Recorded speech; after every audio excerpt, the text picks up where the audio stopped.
Baik, terima kasih Bapak Dilis yang sudah boleh mewakili keluarga menyampaikan maksud dan tujuan dari kita ada bersama-sama dan mengundang Tuhan lewat ibadah ini.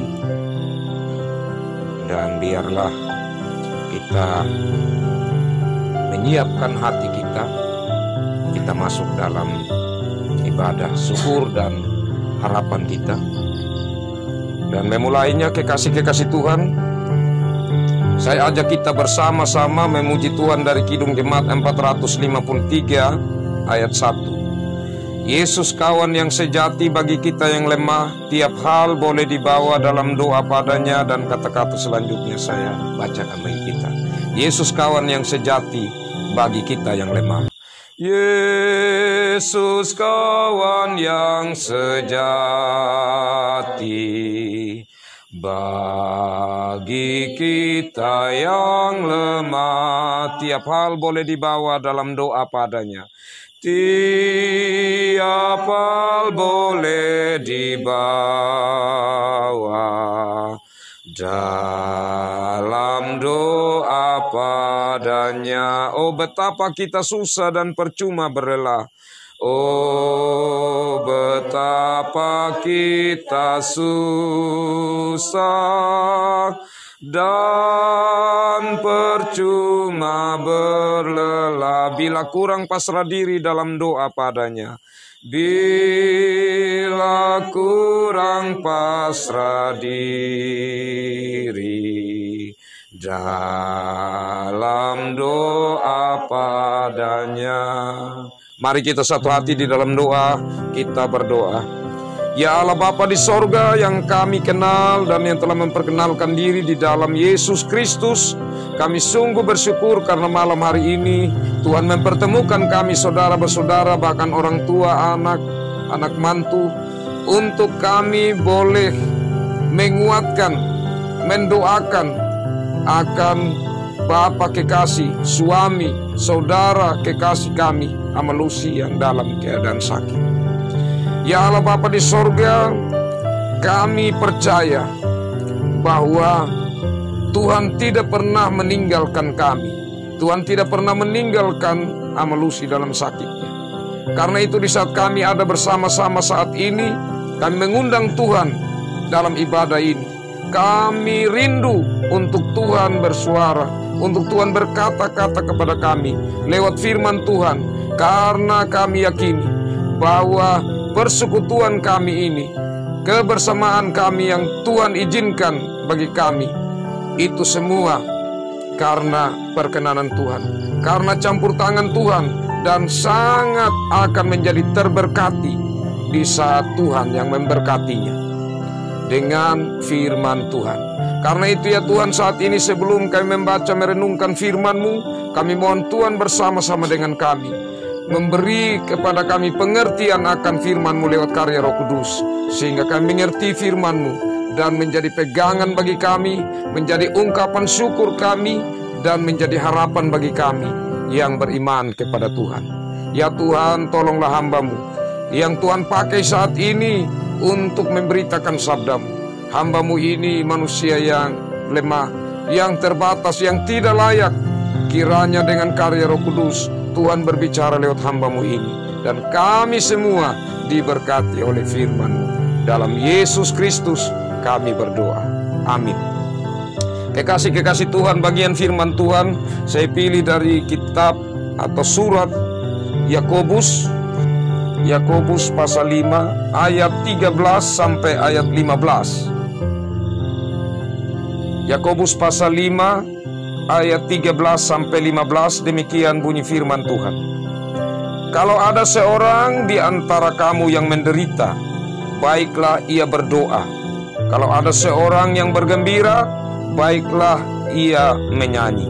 Kalau ada seorang di antara kamu yang sakit, baiklah ia memanggil para penatua jemaat, supaya mereka mendoakan dia, serta mengolesnya dengan minyak dalam nama Tuhan. Dan doa yang lahir dari iman akan menyelamatkan orang sakit itu, dan Tuhan akan membangunkan dia. Dan jika ia telah berbuat dosa, maka dosanya itu akan diampuni. Demikian bagian firman Tuhan. Kiranya saya dan saudara termasuk dari orang-orang yang disebut berbahagia, karena kita memberi telinga kita untuk secara serius mendengar firman Tuhan, dan kita percaya dalam karya Roh Kudus kita mengerti, tetapi yang penting juga menerima firman itu dan kita lakukan, kita pelihara dalam hidup kita sehari-hari. Shalom, kekasih-kekasih Tuhan. Apa yang disampaikan dalam bagian firman Tuhan tadi oleh Yakobus atau penulis surat Yakobus ini kepada jemaat Tuhan waktu itu adalah sebuah penguatan bagi mereka dengan landasan kebenaran firman Tuhan. Artinya di sini pertama dia mau mengatakan bahwa kalau ada seorang dari antara kamu yang menderita, baiklah ia berdoa. Jadi menjadi orang Kristen itu tidak berarti bahwa kita semakin hidup baik-baik saja.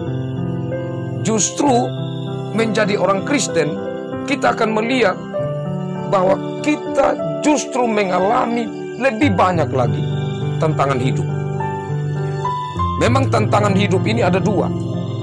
Yang pertama cobaan, yang kedua ujian. Kalau cobaan itu berasal dari si jahat atau iblis. Karena Tuhan tidak mencobai manusia, bagaimana dia coba-coba. Dan Tuhan juga tidak mau untuk kita mencobai Tuhan.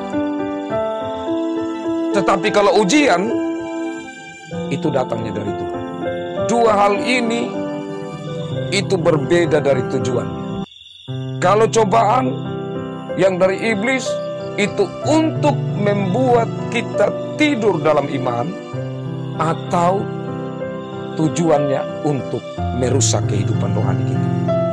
Tetapi kalau ujian, tujuannya adalah untuk membangun iman kita dan untuk semakin mendewasakan kita sebagai orang yang percaya kepada Kristus. Nah, dengan ini kekasih-kekasih Tuhan, maka pertama orang Kristen memiliki keyakinan bahwa penderitaan apapun, tetapi karena melakukan hal yang baik atau dia tidak tahu seperti sakit, ya, kita kan tidak pernah minta, tetapi datang dalam diri kita, maka doa itu adalah hal yang sangat penting. Pertama, karena kita percaya bahwa Tuhan tidak pernah meninggalkan kita. Kedua, kalaupun itu cobaan yang datang dari iblis, ya, maka Tuhan punya kuasa lebih daripada iblis. Yang berikut, kalau ini ujian dari Tuhan, maka tentu Tuhan tidak akan membiarkan kita terus ada dalam penderitaan. Nah, kekasih-kekasih Tuhan, itu yang pertama, karena kita percaya Tuhan tidak pernah untuk membiarkan kita dalam penderitaan. Itulah, maka doa itu menjadi hal yang sangat penting bagi kita. Selanjutnya, doa itu juga membuat hubungan kita dengan Tuhan terjaga dalam mengalami penderitaan. Kenapa kekasih-kekasih Tuhan? Karena kalau kita tidak serius dalam doa, maka di situ kesempatan untuk iblis dia bekerja sehingga bisa kita melihat penderitaan sebagai persoalan yang besar dan kuasa Tuhan seperti lebih kecil dari penderitaan kita. Bagaimana persoalan lebih besar dari kuasa Kristus? Kan tidak mungkin. Tapi inilah yang penting dari doa, supaya kita bisa menjaga diri kita, bahwa apapun penderitaan yang saya alami, dan itu bisa kita ambil contoh dari kehidupan Ayub. Kekasih-kekasih Tuhan, selanjutnya di sini, baiklah ia berdoa. Kalau ada seorang yang bergembira, baiklah ia menyanyi. Saya senang tadi waktu saya datang, saya mendengar ya, ada pujian yang didengar oleh Amlusi di sini. Ya. Ada lagu rohani, kalau saya tidak salah Victor Huta Barat, suara saya dengar. Itu adalah sangat indah. Jadi seorang Kristen dia bisa tetap mengalami sukacita karena ada pengharapan yang besar kepada Tuhan. Jadi puji-pujian itu adalah hal yang sangat penting. Dan ini ibarat tunas yang tumbuh di tanah kering. Wah, itu tidak gampang. Jadi kekasih-kekasih Tuhan, penderitaan tidak harus membuat kita sama sekali tidak bisa menikmati ada sukacita di dalam Tuhan. Karena apa kekasih-kekasih Tuhan? Firman Tuhan yang lain mengatakan di Amsal, hati yang gembira adalah obat yang manjur, tapi semangat yang patah mengiringkan tulang. Berarti hati juga yang bersukacita di dalam Tuhan meskipun ada penderitaan, itu sebenarnya merupakan obat. Nah, itu yang saya juga secara pribadi saya syukuri untuk hal yang boleh diimani oleh keluarga ini dan dinyatakan. Yang berikut kekasih-kekasih Tuhan dikatakan di sini, kalau ada seorang di antara kamu yang sakit, baiklah ia memanggil para penatua jemaat supaya mereka mendoakan dia serta mengoleskan dengan minyak dalam nama Tuhan. Kenapa perlu panggil penatua? Waktu itu kan tidak ada jabatan pendeta. Yang ada waktu itu jabatan nabi ada. Di zaman perjanjian baru masih ada jabatan-jabatan nabi. Dan kebanyakan mereka itu adalah penginjil-penginjil keliling. Tapi di jemaat-jemaat itu yang ada itu adalah tua-tua atau penatua. Mereka yang memegang jemaat. Jadi ya tidak beda dengan penatua kita sekarang, bahkan seorang pendeta. Nah, ini yang kita syukuri kekasih-kekasih Tuhan. Karena apa? Karena nyata betul dalam rumah tangga ini sakit yang dihadapi oleh Bapak Lucy, tapi pengharapannya terus kepada Tuhan dengan mengundang kami. Sudah berapa kali ada di sini untuk pelayanan firman. Itu membuktikan bahwa keluarga ini sungguh mempertaruhkan sakit yang dihadapi di hadapan hadirat Tuhan. Dan apa maksudnya di sini untuk mengoleskan minyak?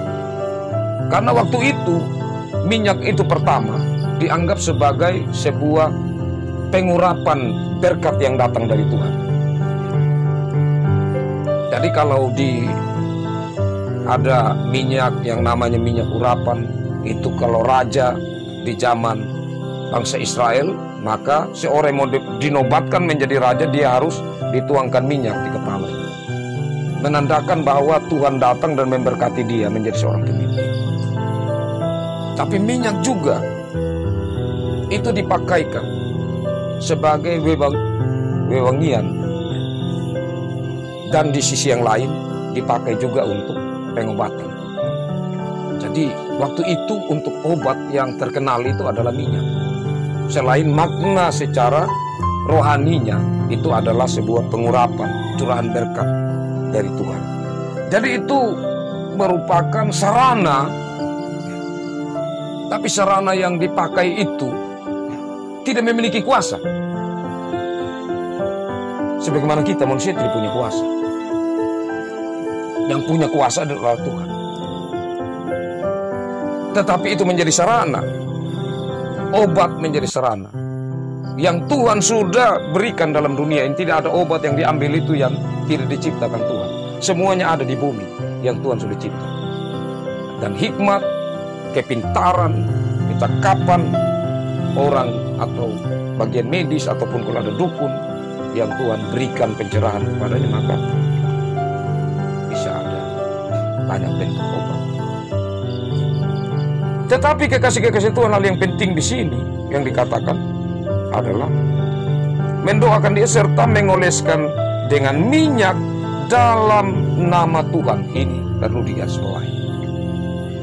Kenapa perlu dalam nama Tuhan? Karena di sini pertama tadi saya katakan, segala sesuatu yang ada yang dipakai baik itu oleh dokter, obat-obatan yang ada, itu semua diambil dari apa yang Tuhan cipta. Dan hikmat untuk membuat itu berasal dari Tuhan. Karena itu maka obat perlu untuk didoakan. di dalam Tuhan yang memberikan anugerah itu bagi pemulihan. Selanjutnya yang berikut kekasih-kekasih Tuhan dikatakan, dan doa yang lahir dari iman akan menyelamatkan orang sakit itu, dan Tuhan akan membangunkan dia. Jadi kekasih-kekasih Tuhan, ini penting sekali. Membawa harapan kita kepada Tuhan itu perlu dengan hati yang murni, dengan hati yang memiliki hubungan dengan Tuhan, dengan hati yang sungguh-sungguh beriman atau percaya kepada Tuhan. Nah, itu hal yang sangat penting. Karena di saat kita menghadap hadirat Tuhan, bersama-sama mendoakan keluarga yang sakit, maka kita harus percaya bahwa Tuhan punya kuasa untuk memulihkan. Karena di sini dikatakan bahwa Tuhan akan membangunkan dia. Berarti di sini kita hanya memohon kuasa dan kasih kemurahan Tuhan. Kita tidak punya kuasa untuk itu. Jadi tidaklah berarti juga bahwa di sini kita menganggap bahwa kita yang bisa untuk melakukan itu. Dalam artian Tuhan pasti akan mendengar kita. Dia tidak mungkin tidak mendengar kita. Tapi di sini yang dimaksudkan adalah kesungguhan hati kita datang kepada Tuhan. Kita percaya bahwa Tuhan mampu untuk melakukan sebatas itu. Bagaimana Tuhan melakukannya, itu kita percayakan pada kedaulatan Tuhan dan kasih kemurahan. Dan jika ia telah berbuat dosa, maka dosanya itu akan diampuni. Ini satu janji Tuhan kepada para muridnya, kepada para pengikutnya, kepada orang-orang yang Tuhan telah panggil, Tuhan pilih untuk menjalankan tugas panggilan pelayanan. Dan kita berpegang pada janji Tuhan itu, dimana kalau ada kesungguhan hati untuk datang kepada Tuhan dan memohon kepada Tuhan, maka dosa diampuni. Kenapa ini hal yang penting, kekasih-kekasih Tuhan? Kalau menurut saya, dan saya pikir kita sepakat ini, hal yang lebih utama sehat secara rohani daripada jasmani. Bagaimana orang yang sehat jasmani tapi rohaninya tidak sehat, itu dia sulit mengalami akan sukacita dalam Tuhan dan kehidupan kekal. Prinsipnya lebih baik lagi sehat rohani dan sehat secara jasmani. Sehat rohani artinya apa? Menyadari bahwa kita orang berdosa dan meminta ampun kepada Tuhan. Itu orang yang merendahkan diri di hadapan Tuhan dan tahu siapa dirinya. Dan yang seperti itu yang Tuhan bilang, berbahagialah mereka yang miskin di hadapan Allah, karena merekalah yang memiliki kerajaan Allah. Kata miskin di sini bukan pertama-tama soal miskin secara jasmani, tetapi miskin dalam artian bahwa kita di hadapan Tuhan kita tidak ada apa-apanya. Pengakuan itu penting, karena di saat kita merasa seperti itu, maka kasih kemurahan Allah melimpah. Seperti kalau contoh sehari-hari, orang dia merasa sudah tahu semua, maka di saat orang menyampaikan, dia merasa tidak mendengar dengan baik, kan dia merasa saya sudah tahu semua, untuk apa lagi saya dengar. Tapi kalau orang yang merasa bahwa semakin saya belajar, semakin saya tidak tahu, semakin saya tahu banyak hal, semakin saya tidak tahu, maka dia akan membuka diri untuk terus mendengar dan dia mencari hal-hal yang positif dari apa yang dia dengar, yang dia tangkap, untuk semakin membuat dia menjadi orang beriman. Nah, inilah yang kita rindukan dalam hidup, menjadi orang-orang yang rendah hati, dan di hadapan hadirat Tuhan bahkan kita perlu merasa rendah diri. Kekasih-kekasih Tuhan yang paling terakhir dari bagian firman Tuhan, keyakinan kita kepada Tuhan itu sangat penting. Mendengar satu hal, tapi hal lain yang harus diikuti adalah menerima. Mendengar firman, menerimanya. Kata menerima di sini artinya meyakini bahwa firman Tuhan itu benar, ya dan amin. Dan setelah menerima, bagaimana secara serius kita melakukan. Memang kita manusia yang terbatas, yang terkadang jatuh, tetapi tidak membuat kita menjadi anak-anak Tuhan yang pesimis.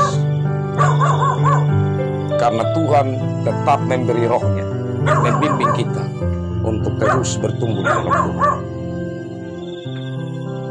Dan kiranya menjadi pengikut Tuhan yang terus rela meneladani Kristus.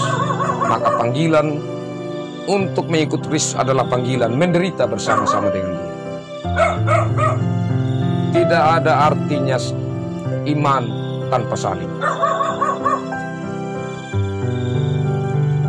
Tetapi kita percaya bahwa di dalam Tuhan kita tetap mengalami sebuah rasa sukacita. Karena Tuhan yang kita percaya tidak akan pernah meninggalkan kita. Dan kita yakin dan percaya malam hari ini Tuhan mendengar apa yang menjadi permohonan kita. Dan biarlah dengan kesungguhan hati kita datang dan memohon kepada-Nya. Tuhan memberkati firman-Nya dan memberkati kita semua. Amin. Kekasih-kekasih Tuhan, menyambut firman Tuhan ini, saya ajak kita bersama-sama menyanyi dari Kidung Jemaat 410 ayat 1. Kidung Jemaat 410 ayat 1. Tenanglah kini hatiku, Tuhan memimpin langkahku. Di tiap saat dan kerja tetap kurasa tangan-Nya. Dan kata-kata selanjutnya. Tenanglah kini hatiku, Tuhan memimpin langkahku. Di tiap saat dan kerja tetap kurasa tangan-Nya. Tuhanlah yang membimbingku, tanganku dipegang teguh. Hatiku berserah penuh, tanganku dipegang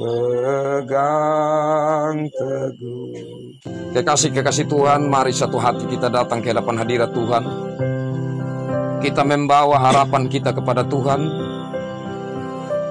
Kita tidak tahu sakit yang dihadapi oleh Bapak Lucy apakah murni hanya itu adalah penyakit yang berasal dari bakteri atau kuman penyakit, ataukah ada hal lain. Tapi kita percaya tidak ada kuasa yang melebihi kuasa Tuhan, termasuk sakit penyakit. Yang itu semua terjadi akibat manusia jatuh dalam dosa. Karena itu mari dengan kesungguhan hati saat ini, bersama-sama dengan Bapak Lucy kita datang ke hadapan hadirat Tuhan. Kita memohon kasih kemurahan-Nya. Biarlah dengan kasih kemurahan Tuhan kita meyakini bahwa Tuhan memperhatikan Bapak Lucy dan mendengar seruan kita. Mari kita satu hati dalam doa kita berdoa. Ya Allah Bapa dalam kerajaan sorga, Allah dalam Yesus Kristus yang telah menyatakan kasih yang tertinggi kepada kami manusia.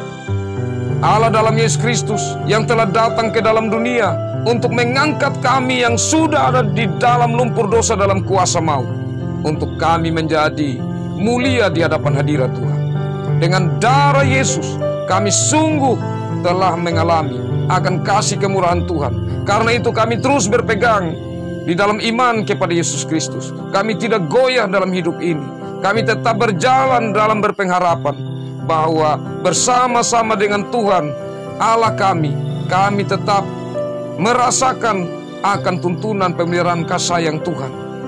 Karena Allah yang kami percaya adalah Allah yang hidup, adalah Allah yang terus memimpin hidup kami. Meskipun di dalam menghadapi berbagai tantangan-tantangan hidup ini, kami tetap berpegang kepadamu ya Tuhan. Dan saat ini secara khususnya kami mendoakan untuk kekasih kami Bapak Lucy yang sedang berada dalam keadaan sakit. Tuhan, kami sungguh-sungguh prihatin melihat keberadaan kekasih kami ini.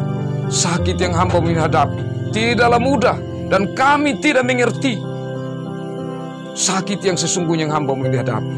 Dan saat ini Tuhan, apabila sakit yang dihadapi oleh hamba-Mu ini, ada kuasa lain yang mungkin itu sumpah dari orang-orang dulu yang kami tidak tahu, ataupun iblis yang sedang merongrong hidupnya, yang datang dengan kuasanya mau menarik hamba Tuhan ini untuk terus menderita dan kemudian imannya menjadi lemah.